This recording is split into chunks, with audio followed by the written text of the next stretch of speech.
पूज्य वर्धमान सागर जी महाराज साहब एक तो बहुत ही भावना व्यक्त कर रहे थे जिसकी आज देश को और दुनिया को जरूरत है। भगवान महावीर ने उस जमाने के अंदर जो संदेश दिया, सत्य का, अहिंसा का, अपरिग्रह का, अस्तेय का, ब्रह्मचर्य का, आज सब प्रासंगिक है।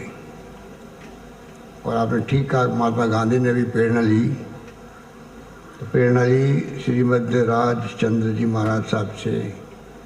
उनका आश्रम में गुजरात में, वहाँ भी मुझे जाने का सौभाग्य मिला।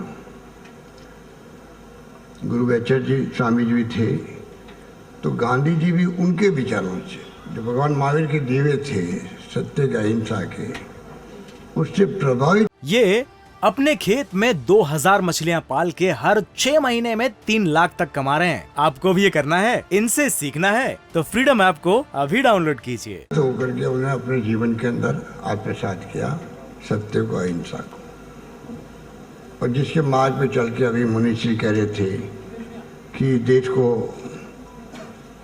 आज़ाद करवा दिया। जो आपके विचार सुन के मैं बहुत प्रभावित हुआ हूँ और मैं समझता हूँ मेरा आना यहाँ पर धन्य हो गया। ये विचार हम लोगों के हैं, क्योंकि जहाँ शांति होगी, सद्भाव होगा, अहिंसा होगी, वहीं मानव का कल्याण भी होगा। और चाहे वो गांव हो, जिला हो, प्रदेश हो, देश हो, दुनिया हो, उसका विकास भी, उसका कल्याण भी तभी संभव है जहाँ सत्य है, अहिंसा है, वहाँ ईश्वर निवास करते हैं। महात्मा गांधी ने कहा कि सत्य ईश्वर है, तो भगवान महावीर के संदेश को उन्होंने आत्मसात करके कहा था। इसलिए मैं तो खुद बचपन में जैन स्कूल में पढ़ा हुआ हूँ, प्राइमरी से, तो मुझे तमाम संस्कार से मैंने कोशिश की है आत्मसात करने की। महावीर भगवान, और जब भगवान महावीर हो, भगवान बुद्ध हो, गांधी जी हो, इनका तो मैं समझता हूँ कि पूरे विश्व के अंदर आज अलग सम्मान है, जो आप हम लोग नहीं सोच सकते हैं। उतना विश्व दुनिया के मुल्क जो हैं, जो इंटेलेक्चुअल है दुनिया के, वो जो अध्ययन करते हैं, उनको मालूम है कि इस देश जो भारत है, उसकी प्राचीन काल से जो सभ्यता है, परंपरा है, संस्कार है, संस्कृति है, उसका मुकाबला कोई मुल्क नहीं कर सकता है। और हमें गर्व है कि उस देश के हम लोग नागरिक हैं। मुनीश्री के यहाँ पधारना, जो मुझे बताया गया, करीब 1650 किलोमीटर की यात्रा तय करके कर्नाटक से आना और आवाज़ बुलंद होना बहुत बड़ी बात है। आप देखा होगा अभी जो आवाज़ उनकी, कहीं लगता नहीं वो थकावट उनकी कोई चेहरे पे भी है या उनकी वाणी पे भी है। ये इस बात का प्रतीक है कि जिस प्रकार का संदेश वो दे रहे हैं, वो सीधा हम लोग आत्मसात कर रहे हैं। हमारा यहाँ बैठने का तभी हम कामयाब होंगे, सफल होंगे, तब जो अभी आपको संदेश सुनने को मिला है, आचार्य 108 वर्धमान सागर जी महाराज साहब का, उनकी वाणी को, उनके संदेश को अगर आत्मसात करते हैं, हम लोग जीवन में उतारते हैं, तब जाकर के यहाँ आना, यहाँ बैठना, इस शुभ काम में भाग लेना, वो मायने रखता है। मुझे खुशी है कि महामस्तकाभिषेक का आयोजन बहुत ही शानदार तरीके से ये आज शुभारंभ हो रहा है, और मुझे सौभाग्य मिला है कि मैं झंडारोहण करूं यहाँ पर आकर के। मैं कातलीवाल जी को, सुधांशु जी को, तमाम इनकी कार्यकारिणी को,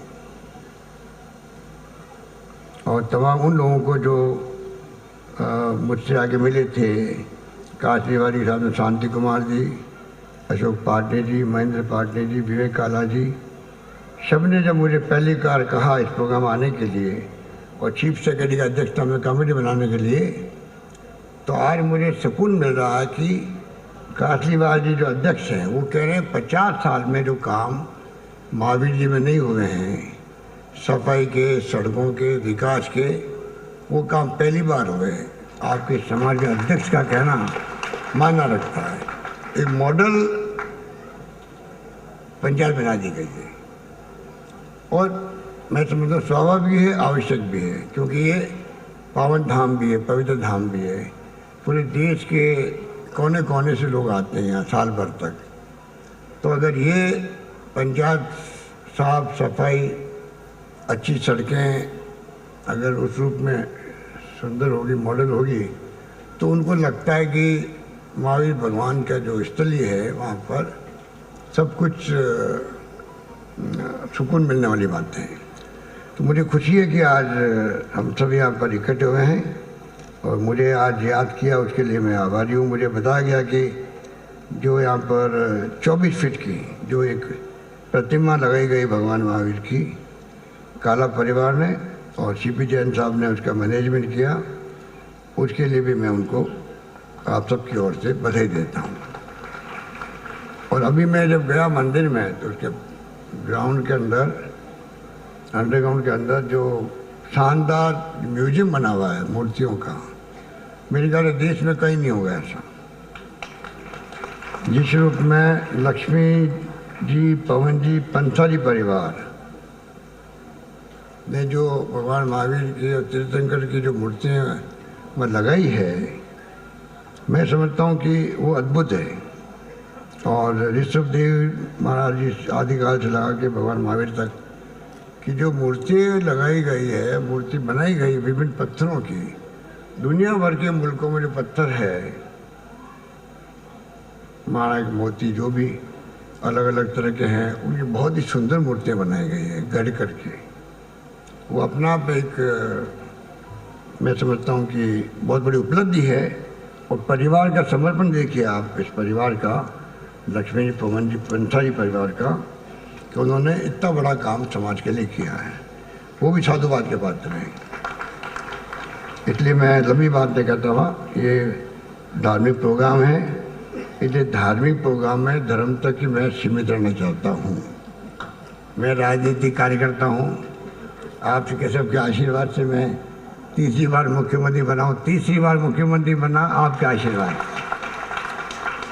और मैं कई जगह कहता हूँ कि मेरी जाति, पार्टी, धर्म, ये तमाम बंधन तोड़ करके मानव की सेवा करें, ये महावीर भगवान का भी उद्देश्य था। पर दुर्भाग्य से जातियों पे, पार्टियों पे, धर्म पे बढ़ जाते हैं हम लोग, तो समाज कमज़ोर होता है। मैं तो भाई भगवान के मंदिर में जाता हूँ, किसी समाज के कोई भी जगह, तो मैं अपने लिए कुछ नहीं मांगता हूँ। मैं कहता हूँ पूरा ब्रह्मांड जो भी जिस प्रकार से अभी हमारे महाराज जी ने जो वर्धमान सागर जी ने भाव प्रकट किए थे, मैंने कहा इसलिए मैं प्रभावित हुआ कि मेरी भावना वही है कि पूरा ब्रह्मांड जो है, तो मैं प्रार्थना करता हूँ किसी भी जगह जाता हूँ मैं, मंदिर में या और कहीं गुरुद्वारा में या कोई धार्मिक स्थल है, दरगाह है, कोई भी है, चर्च है, जैन मंदिर है, कोई भी है, तो मैं प्रार्थना करके आता हूँ पूरे ब्रह्मांड का जो मानव मात्र, प्राणी मात्र है, जीव मात्र है, उसका कल्याण होगा, ये बोल के मैं बाहर निकलता हूँ। तो जब भाव प्रकट किए गए आज आचार्य जी ने, उसमें वही ध्वनि निकल रही थी, तो मैं बहुत प्रभावित हुआ हूँ। मैं उम्मीद करता हूँ कि आपके दर्शन आज करने को मिले हैं। अब जिंदगी में जब कहीं मौका मिलेगा तो अशोक पार्टी को कहूँगा वो मिले कभी कभी दर्शन। ये अपने खेत में 2000 मछलियां पाल के हर 6 महीने में 3 लाख तक कमा रहे हैं। आपको भी ये करना है, इनसे सीखना है, तो फ्रीडम ऐप को अभी डाउनलोड कीजिए।